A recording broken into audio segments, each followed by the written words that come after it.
어느 날 엄마에게 전화가 걸려왔습니다. 은실아, 이번 주 주말에 시간 괜찮니? 할머니 할아버지께서 네가 보고 싶다고 하시는구나. 할머니 할아버지한테 무슨 일 있는 건 아니지? 순간 제가 잔뜩 긴장한 채 물었어요. 아니야. 요즘 들어 할머니 할아버지가 너 보고 싶다는 말을 너무 자주 하시길래 한번 내려왔으면 해서 그렇지. 엄마의 목소리가 촉촉히 젖어 있었어요. 알았어. 그날 김서방도 별일 없다고 하면 다 같이 내려갈게. 할머니 할아버지 좋아하는 케이크 사가지고 가야겠다. 내가 이것저것 준비 좀 해놓을게. 할머니 할아버지를 만나러 간다는 생각에 마치 아이 마냥 설레었거든요. 저는 어린 시절 할머니 할아버지와 함께 살았습니다. 그때 그 시절 우리 할아버지의 별명은 천하장사였어요. 우선 할아버지는 키가 상당히 큰 편에 덩치까지 좋으셨거든요. 그런 할아버지한테서 아빠처럼 몸이 약한 사람이 어떻게 나왔는지 모르겠다고 할 정도로 할아버지는 참 건강하셨어요. 아마도 아빠는 친가 쪽이 아닌 외가 쪽을 닮지 않았나 싶습니다. 아빠 외가 가족들은 유난히도 병치레가 많았다고 했으니까요. 아빠는 그런 외가 가족들을 닮은 모양으로 아빠의 얼굴은 항상 어딘가 아픈 사람 같아 보였거든요. 제가 기억한 아빠의 모습은 항상 창백한 얼굴이었으니까요. 그러다가는 병이 깊어져 결국 세상을 떠나셨습니다. 병원에도 가봤지만 워낙 시골 동네 병원이었기에 병명조차도 뚜렷이 나오지 않았다고 합니다. 그 뒤 엄마는 저를 할머니 할아버지한테 맡긴 채 도시로 돈을 벌러 가겠다고 했답니다. 아니 여자 혼자 몸으로 어디 가서 돈을 벌겠다는 거냐? 할아버지께서 탐탁지 않다는 표정으로 말씀하셨다는데요. 그렇다고 어머님 아버님께 계속 신사심에서 살 수는 없잖아요. 서울 사는 제 친구 말로는 공장 가서 일하면 돈을 꽤 많이 벌 수 있다고 하더라고요. 우리 은실이 하나는 번듯하게 키우고 싶어요. 저같이 이렇게 살게 하고 싶진 않아요. 어머님 아버님께서 은실이 좀 봐주세요. 제가 돈 벌어서 꼭 데리러 올게요. 그동안 단 한 번도 고집을 피운 적이 없던 엄마가 처음으로 할머니 할아버지께 말대꾸까지 했다고 합니다. 그리고는 다음날 새벽 일찍 편지 한 장만 남겨둔 채 보따리만 딸랑 하나 들고는 조용히 집을 나갔다고 했어요. 엄마가 남긴 편지에는 저를 반드시 데리러 오겠다는 약속과 함께 할머니 할아버지께 정말 죄송하다는 말이 가득했다는데요. 엄마가 남긴 편지를 끌어안고 할머니께서 얼마나 눈물을 흘리셨는지 모른답니다. 그리고 엄마가 집을 나갔다는 소문이 순식간에 동네에 퍼지기 시작했다는데요. 잠시 뒤 근처에 살던 큰엄마가 득달같이 쫓아왔고요. 어머님 아버님 동서 집 나갔다면서요? 세상에 서방님 떠난 지 얼마나 됐다고 딸까지 두고 집을 나갔대요. 혹시 그전부터 남자가 있었던 거 아닐까요? 큰엄마는 마치 무슨 재미난 구경거리라도 생겼다는 듯이 호들갑을 떨어댔어요. 큰엄마는 워낙 먹는 것을 좋아하던 사람으로 덩치가 어마어마하게 컸는데요. 덩치와는 영 딴판으로 생각이 굉장히 짧고 시기 질투가 많은 사람이었어요. 그냥 입에서 나오는 대로 막말을 하곤 했으니까요. 그런 큰엄마를 할아버지 할머니가 못마땅해 한 건 말할 것도 없었고요. 집을 나가긴 누가 집을 나가? 너 혹시 글씨 못 읽는 거냐? 작은 애가 여기 떡하니 써놨잖아. 돈 벌어서 은실이 데리러 오겠다고. 근데 어디서 막말을 짓거리고 있어? 할아버지께서 호통을 치셨어요. 아버님, 설마 그 말을 믿으시는 거예요? 젊디 젊은 동서가 꼭두 새벽에 몰래 집을 나갔는데 뻔할 뻔짜죠. 이건 분명히 아주 오래전부터 남자가 있었던 거라고요. 큰엄마가 마치 남일 말하듯 신나서 떠들어댔어요. 근데 이게 보자 하니까 어디서 뚫린 입이라고 주댕이를 나불거려. 순간 할아버지 얼굴에는 분노가 가득했는데요. 두리번 거리시던 할아버지께서 옆에 있던 양은 주전자를 냉큼 집어들더니 큰엄마의 얼굴에 물을 뿌리려는 듯 높이 치켜들었습니다. 아니 아버님 지금 뭐 하시는 거예요? 제가 틀린 말 한 것도 아니고 아버님 왜 저한테만 이러시는 거예요? 남의 일 상관하지 말고 할 일 없으면 집에 가서 꿀꿀이같이 밥이나 처먹어. 심란해 죽겠는데 아침부터 와서 지랄을 떨고 있어. 할아버지께서 다시 한번 양은 주전자를 높이 치켜드셨어요. 그 바람에 큰엄마가 혼비백산한 채 내뱉고 말이죠. 제가 할머니 옆에서 그런 모습을 바라보며 눈만 꿈뻑꿈뻑하고 있었어요. 평소 우리 할아버지는 화 한 번 내지 않던 분으로 저를 정말 예뻐해 주셨거든요. 제가 많이 놀라진 않았을까 걱정을 하셨던지 할아버지께서 은실아, 이 할애비가 지게 태워주랴? 너 할애비 지게 타는 거 좋아하잖아. 지게? 그거 엄청 재밌는데? 제가 언제 그랬냐는 듯이 할아버지 팔에 매달렸습니다. 할아버지는 제 기분이 안 좋아 보이거나 울적해 보이기라도 하면 저를 지게에 태운 채 동네 한 바퀴를 돌곤 하셨어요. 지금 생각해보면 아마도 할아버지는 항상 아파서 누워만 지내던 아빠를 대신해주고 싶었던 것이 아니었을까 하는 생각을 해봅니다. 그렇게 저를 지게에 태운 할아버지께서 끙 하는 소리와 함께 힘을 주며 작대기를 짚고 일어나시곤 하셨어요. 어떠냐? 할애비 힘 세지? 응, 우리 할아버지가 세상에서 힘이 제일 세. 그래, 넌 아무 걱정할 필요 없어. 이 할애비가 힘이 세니까 우리 은실이는 할애비가 평생 지켜줄 거야. 할아버지께서 힘주어 큰 소리로 소리치셨어요. 할아버지, 엄마는 진짜 집을 나간 거야? 제가 잔뜩 풀이 죽은 채 물었어요. 누가 그런 헛소리를 해? 아까 큰엄마가 와서 그랬잖아. 은실아, 네 큰엄마는 맨날 꿀꿀이 마냥 엄청 먹어대잖아? 그러니까 이 머리에 생각이라는 게 없는 거야. 너 돼지우리에 있는 꿀꿀이들 한번 자세히 봐라. 맨날 아무 생각도 없이 밥만 먹잖아. 그래서 그런 거니까 넌 신경 쓸 필요 없어. 할아버지가 장난스레 말씀하셨어요. 꿀꿀이? 할아버지의 말에 제가 큰 소리로 웃었는데요. 그래, 꿀꿀이. 근데 너 그런다고 큰엄마한테 가서 꿀꿀이라고 막 놀리고 하면 안 되는구만. 이건 너랑 나만 아는 비밀이야. 알겠어. 절대 말 안 할게. 그럼 엄마는 꼭 돌아오는 거지? 당연하지. 이 할애비가 맹세하마. 네 엄마가 돈 많이 벌어서 온다고 했어. 네 엄마가 얼마나 속이 깊은 사람인데. 그렇게 저는 할아버지의 지게를 타곤 했는데요. 할아버지께서 노래도 불러주셨고 재미있는 옛날 이야기를 끝도 없이 해주셨습니다. 우리 할아버지는 동네에서 알아주던 지게꾼이었습니다. 워낙 힘이 세기로 유명했기에 여기저기서 할아버지께 돈을 주고 지게 일을 부탁하기도 했거든요. 그런 우리 할아버지는 지게도 아주 잘 만드셨는데요. 지게가 망가지거나 해서 새로 만드는 날이면 할아버지께서 사랑방에 지푸라기를 잔뜩 가져다 놓고는 지푸라기를 꼬곤 하셨어요. 할아버지께서 지푸라기를 깔고 앉으신 채 퇴퇴하고 손바닥을 비빈 다음 지푸라기를 꼬셨는데요. 손이 어찌나 빠르던지 보고 있으면 무슨 기계 같았다고 해야 할까요? 그런 할아버지를 보며 사람들이 감탄하곤 했습니다. 아따, 참 야물딱지게도 꼬았구만. 하여튼 은실이 할아버지가 지푸라기 하나는 기가 막히게 꼰다니까. 우리 동네에서 은실이 할아버지 따라갈 사람이 없어. 누군가 할아버지를 한껏 치켜 세웠습니다. 이거 할 때는 손이 마르면 안 되는 거야. 손에 물기가 항상 있어야 하는 거야. 그렇게 잘 꼬아진 지푸라기로 등판을 만들고 등에 멜 수 있는 끈을 이어서 단단히 묶곤 했어요. 그리고는 튼튼한 작대기를 한 개 들고는 지게다리 한쪽을 탁 하고 차면서 지게를 짊어지곤 했는데요. 그 모습이 평생토록 잊혀지지가 않습니다.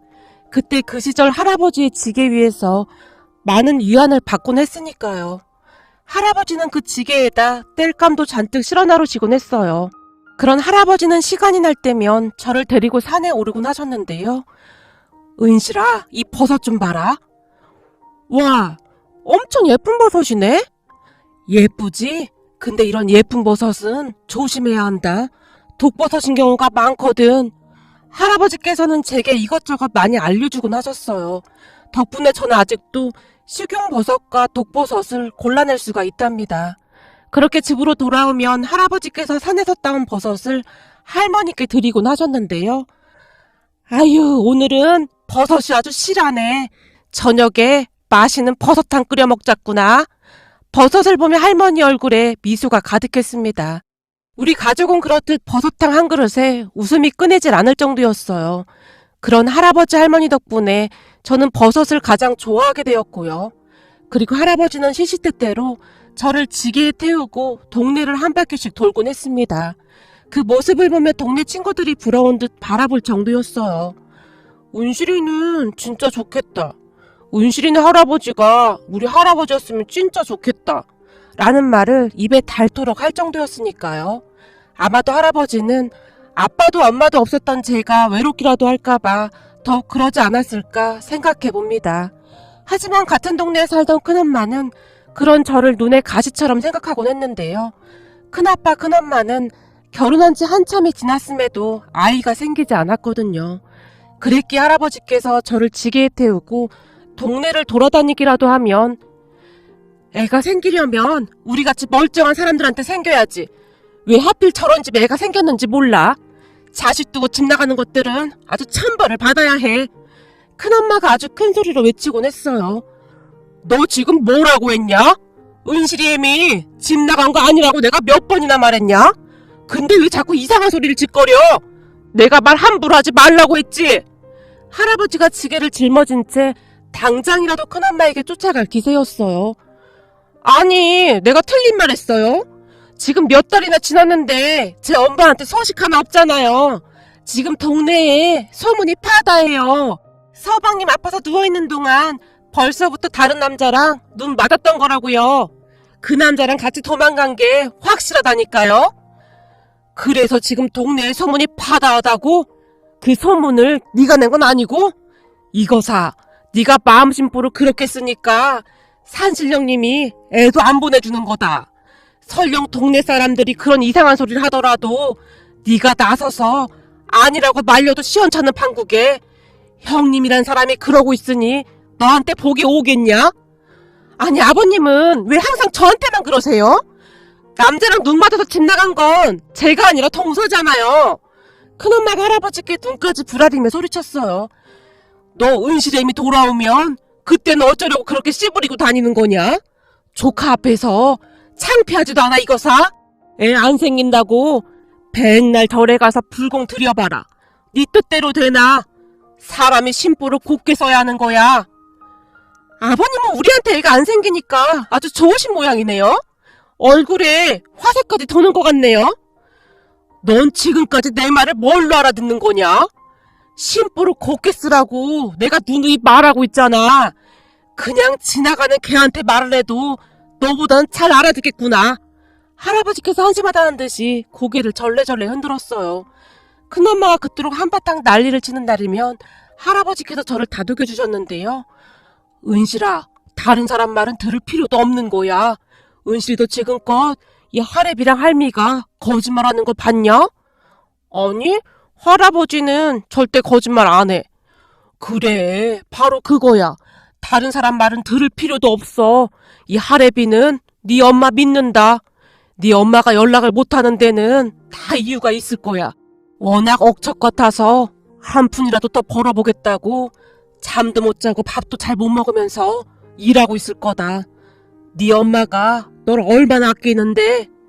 할아버지의 목소리가 촉촉히 젖어 있었는데 그 순간 제게 말씀을 하시는 것인지 아니면 할아버지 혼자 중얼거리던 것인지 저도 잘 모르겠습니다. 할아버지는 그 뒤에도 지게를 가지고 산을 몇 번이나 오르내리시면서 지게질을 하셨는지 모르겠습니다. 그리고 어느 순간부터 저는 할아버지의 지게를 타지 않게 되었는데요. 어느 늦은 밤 할머니께서 뜨거운 물을 묻힌 수건을 가지고 할아버지 어깨에 찜질을 해드리고 있었거든요. 일을 좀 줄이던지 해야지. 이러다 큰일 나겠어. 당신 나이도 있는데 이제부터는 조금씩 줄여야 해. 안 돼. 은실이 애미 올 때까지는 돈을 좀 모아놔야 안심이 되지. 그때까지 열심히 해야 해. 아휴, 지금 당신 어깨가 시뻘겋다니까. 이러다 당신 아프기라도 하면 은실이랑 나는 어떻게 살아. 할머니의 눈에 눈물이 그렁그렁했습니다. 아마도 할머니는 밤마다 할아버지의 시뻘개진 어깨를 보며 홀로 삶의 무게를 고스란히 짊어진 채 살아가고 있던 할아버지에게 많이 미안하셨던 것 같았어요. 여보, 그럼 내일부터는 나도 같이 갑시다. 같이 가긴 어딜 같이 가? 당신 지게질 말이야. 나도 같이 하자고. 당신이 지게질을 어떻게 한단 말이야? 몸도 약한 사람이. 못하긴 왜 못해. 이래봬도 나 지게질 꽤 잘해. 우리 아버지가 나만 보면 우리 집 큰일꾼이라고 했었어. 많이씩은 못해도 당신 거 조금이라도 덜어서 같이 들어주면 좋잖아. 왜 항상 당신 혼자 그 많은 짐을 다 짊어지려고 해. 부부는 말이야, 힘들 때 서로 짐도 나눠들고 그래야 하는 거잖아. 그동안 당신이 좀 고생했어. 옛날부터 우리 은실이 애비가 병원에 좀 많이 들락날락했어. 그런 은실이 애비를 당신이 얼마나 많이 들쳐갖고 뛰어갔어. 그러니 당신 어깨가 나만 하겠어. 이젠 같이 나눠들어도 돼. 결혼 전에 내가 워낙 고생하면서 살았다고 당신이 내 생각해서 절대 힘든 일 안 시키는 거 내가 모를 줄 알아. 근데 이제는 같이 나눠주고 살자고. 나 아직 끄떡도 없어. 할머니께서 할아버지 어깨에 찜질수건을 바꿔 올리며 나지막하게 말씀하셨어요. 괜찮아. 말만으로도 고맙구만. 할아버지께서 울음을 삼키신 채 할머니께 고마운 마음을 전했습니다. 그렇다 할머니와 할아버지는 사이가 참 좋았어요. 살면서 두 분이 다투시는 모습을 본 적이 없을 정도였으니까요. 할머니의 말에 따르면 할아버지와 결혼 전 할머니는 정말 힘들게 사셨다고 했어요. 할머니의 친정은 정말 가난했다고 했으니까요.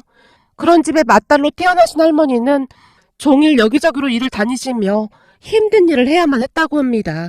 그러다 어느 날 시장에 갔던 할아버지께서 우연히 할머니를 보게 되었고 할머니한테 마음을 빼앗기셨다고 했습니다. 결국 한참 동안 할아버지께서 할머니를 따라다니셨다는데요.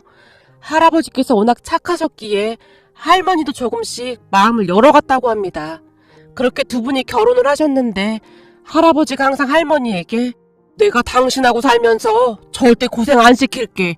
그거 하나는 약속할게. 라는 말을 달고 사셨다고 합니다. 그리고 할아버지께서는 그 약속을 지키고자 노력하셨고요. 그랬기에 할머니에게 있어 할아버지는 세상 전부와도 같다고 할 정도였어요. 그렇게 다음날부터 할머니도 할아버지를 따라 나섰는데요. 괜찮대도 그렇네. 나도 괜찮아. 당신 거 조금만 나눠 들을게. 할머니도 작은 지게를 하나 지시고는 두 분이서 손을 꼭 붙들고 나가셨는데요. 저는 그날 두 분의 모습이 지금도 제 눈앞에 아른거린답니다. 그런 두 분 밑에서 자랐기에 저는 정말 바르게 잘 자랄 수 있었어요. 그러던 어느 봄날 산들산들 봄바람 소리를 들으며 친구들과 함께 집으로 돌아오고 있었는데요. 은실아! 은실아! 저 멀리서 제 이름을 간절하게 부르는 소리가 들려왔어요. 익숙한 목소리에 눈을 크게 뜨고는 그곳을 바라봤는데 엄마였습니다. 엄마! 제가 순식간에 뛰어가서 엄마 품에 안겼어요. 우리 딸 그동안 잘 있었어? 못 본 사이 많이 컸네. 미안해. 엄마가 너무 늦게 왔지? 엄마가 몇 번이나 제 얼굴을 어루만지며 눈시울을 붉혔어요. 엄마는 그렇게 다시 돌아왔습니다. 아버님, 어머님, 그동안 고생 많으셨죠? 더 일찍 내려왔어야 했는데 정말 죄송합니다. 한동안 이리저리 다니면서 자리를 잡느라 전 힘들었어요. 그래도 지금은 어렵게 가방 만드는 공장에 들어가서 월급도 받고 있고 얼마나 다행인지 모르겠어요. 그래, 낯선 곳에서 얼마나 고생이 많았니? 안 본 사이 얼굴이 아주 반쪽이 되었구나. 엄마의 얼굴을 보자마자 할머니께서 뒤를 돌아 눈물을 훔치셨습니다. 할머니, 할아버지도 엄마를 믿긴 했지만 한동안 연락이 되지 않는 엄마로 인해 할머니도 마음고생을 많이 하셨을 테니까요. 그런 와중에 엄마가 반쪽이 되어 나타났으니 혹시나 하는 마음을 가지고 있던 할머니께서 많이 미안하신 듯 했어요. 저기 이건 그동안 제가 일해서 모은 돈이에요. 엄마가 할머니, 할아버지에게 봉투를 내밀었어요. 아니 이걸 왜 우리한테 줘? 우린 됐다. 할아버지께서 단숨에 거절하셨어요. 아버님, 이제 산에 그만 다니시고 이 돈으로 돼지라도 몇 마리 사서 키우세요. 저랑 공장에서 일하는 직원 친척분도 돼지 키워서 돈 많이 벌었다고 그러더라고요. 그리고 제가 돈 번 대로 붙일 테니까 돼지 농장 해보세요. 아버님도 언제까지나 지게 일만 하실 순 없잖아요. 제가 돈 벌어서 보낼 테니까 그때마다 돼지를 사서 한번 키워보세요. 일하면서 들어보니까 그 돼지가 돈이 많이 된다고 하더라고요. 아니, 아무리 그래도 그렇지. 네가 힘들게 번 돈으로 우리가 어떻게 그러니? 어머님, 아버님께서 은실이 안 봐주셨으면 제가 일을 어떻게 했겠어요? 그리고 당분간 더 돌봐주셔야 하잖아요. 어머니, 아버님께서 저 때문에 더 고생이 많으시죠. 전 공장에서 열심히 일해서 돈 보낼 테니까 같이 한번 해보자는 거예요. 엄마가 할머니, 할아버지를 설득했습니다. 그렇게 세 분이서 심각하게 대화를 하고 있었는데요. 어머! 동서 왔다는 말이 진짜네? 동서, 남자랑 눈 맞아서 집 나갔었는데 잘 안 돼서 다시 돌아왔구나? 엄마를 보자마자 큰엄마가 호들갑을 떨어댔어요. 이런 정신 나간 것이 어디서 주둥아리를 함부로 나불거려! 할아버지께서 벌떡 일어나셨습니다. 그런 할아버지를 엄마가 말렸고요. 형님, 잘 지내셨어요? 제가 너무 늦게 내려왔죠? 서울 올라가 보니 여자 혼자 돈 벌기가 쉽지가 않더라고요. 그래서 직장 구하고 뭐하고 하다 보니 연락도 못했네요. 뭐야, 그럼 진짜 취직이라도 했단 말이야? 동서 같은 사람이 취직을 어떻게 해? 아는 사람이 있어서 그 사람이 알아봐줬어요. 다행히 가방 공장에 취직을 했는데 그만하면 돈도 괜찮고 이제는 자리를 잡았어요. 엄마가 큰엄마를 보며 활짝 웃었는데 큰엄마의 얼굴은 뭐 씹은 듯한 그런 표정이었어요. 그 뒤 동네에 떠돌던 엄마의 소문은 언제 그랬냐는 듯이 조용해졌습니다. 그리고 사람들의 입에서 다른 말들이 오르내렸는데요. 세상에나 저 집 둘째 며느리가 악착같이 돈을 벌어서 꼬박꼬박 보내온대. 그래서 은실이 할아버지가 그 돈으로 돼지도 사고 돼지우리도 만들고 그런다잖아. 둘째 며느리가 돼지를 키워보라고 했다는구만. 동네 사람들이 돼지우리를 만들고 있는 할아버지를 보며 말을 했어요. 그러게 말이야. 이번에는 돼지우리를 더 크게 지어야 한다고 며느리가 보내오는 돈으로 그 옆에 땅도 조금 샀다나 봐. 어떻게 된 게 한 번씩 볼 때마다 돼지들이 엄청 많이 늘어나는 것 같아. 돼지 키우는 게 보통 일이 아닌데 참 억척하네. 그러니 저리 잘 되지. 은실이 내가 저리 잘 될지 누가 알았겠어. 평생 지게질만 하던 양반이 요즘 아주 돈을 긁어 모은다고 하더구만. 라며 동네 사람들이 정말 부러운 듯이 바라보곤 했습니다. 근데 일이 잘 되려고 그랬던 것인지 두 마리로 시작했던 축사가 시간이 지나면 지날수록 엄청 커지게 되었습니다. 우리 집은 그렇게 점점 살림이 좋아지게 되었어요. 그리고 얼마 뒤부터 엄마도 다시 내려와서 다 같이 살 수 있게 되었습니다. 그러는 동안 많은 일들이 있었는데요. 어느 날은 큰아빠 부부가 근심 가득한 얼굴로 우리 집에 찾아왔어요. 아버님, 저기 드릴 말씀이 있는데요. 또 뭔 말을 하려고? 쓸데없는 소리 할 거면 그만 가보거라. 그동안 큰엄마가 한 행동이 있었기에 할아버지가 큰엄마에게 단숨에 말씀하셨어요. 아버님, 저 한 번만 도와주세요. 지금 친정엄마가 많이 아프셔서 수술을 해야 한다는데 급히 돈이 좀 필요해요. 빌려주시면 꼭 갚을게요. 큰엄마가 눈에 눈물까지 그렁그렁한 채 말했어요. 안 싸더니? 어디가 어떻게 안 좋으신데? 얼마나 필요한데? 큰엄마는 미웠지만 안 사던 어른이 아프시다는 말에 할아버지의 목소리가 조금 누그러져 있었어요. 지금 많이 안 좋으세요. 위험한 수술이라는데 수술비랑 병원비가 너무 어마어마한 금액이라서요. 아버님, 우리 엄마 좀 살려주세요. 부탁드릴게요. 큰엄마가 목소리까지 떨며 금액을 말했어요. 그렇게나 많이? 근데 이게 우리 돈이 아니고 나한테 부탁을 해야 할 게 아니라 네 동서한테 부탁을 해야 할 것 같구나. 할아버지께서 엄마를 바라보셨어요. 무슨 말씀이세요, 아버님? 다른 분도 아니고 형님 어머님이신데요. 형님, 돈 걱정은 하지 말고 얼른 수술부터 하라고 하세요. 엄마가 두 번 생각하지도 않고 단숨에 말했어요. 엄마 행동에 큰엄마가 대성통곡을 했는데요. 동서, 그동안 내가 잘못했어. 내가 그렇게 못되게 굴었는데 동서한테 정말 너무 미안해. 라며 무릎까지 꿇으려고 했어요. 형님, 왜 이러세요? 얼른 일어나세요. 동서, 진짜 고마워. 내가 이 은혜 절대 잊지 않을게. 그렇게 할아버지께서 급히 돈을 찾아서 큰엄마에게 드렸고 다행히 수술은 잘 되었다고 했어요. 그리고 그 뒤부터 큰엄마도 우리 축사에 와서 일을 거들기 시작했어요. 아버님, 제가 뭐부터 하면 될까요? 축사 청소부터 할까요? 형님, 괜찮아요. 엄마가 그런 큰엄마를 말렸지만 아니야, 동서. 내가 이번에 깨달은 게 아주 많아. 앞으로 나도 동서처럼 살도록 노력해볼게. 큰엄마는 엄마에게 몇 번이나 감사 인사를 했어요. 그 뒤 큰엄마는 놀랄 정도로 변해갔는데요. 정말 열심히 사셨거든요. 물론 저를 대하는 태도도 많이 바뀌어갔습니다. 이 큰엄마도 은실이처럼 예쁜 딸 하나만 있었으면 소원이었겠다. 그동안 큰엄마가 말 함부로 해서 미안해. 큰엄마가 철이 없어서 그랬어. 은실이 엄마한테는 은실이 같은 예쁜 딸이 있는데 큰엄마는 아무리 노력해도 아기가 생기지 않아서 그래서 그랬어. 큰엄마, 걱정 마. 할아버지가 그러는데 착하게 살면 아기도 찾아올 거래. 그래, 고마워. 큰엄마도 앞으로 착하게 살아볼게. 큰엄마가 저를 꼭 안아주었어요. 그리고 얼마 뒤 큰엄마에게도 기적 같은 일이 일어났는데요. 큰엄마가 임신을 하게 되었거든요. 그렇게 큰엄마는 아들을 낳았습니다. 그 모습을 보며 할아버지께서 한마디를 하셨습니다.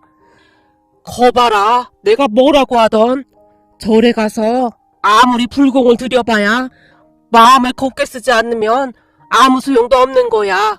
네가 마음 고쳐먹으니 이렇게 해도 낳고 잘 되지 않았니? 맞아요, 아버님. 예전에 저 때문에 많이 속상하셨죠. 앞으로 우리 아들을 생각해서라도 더 바르게 살게요. 큰엄마가 눈물까지 뚝뚝 흘렸습니다. 큰아빠 부부와 엄마 그리고 할아버지 할머니는 여전히 고향에 살고 계시는데요.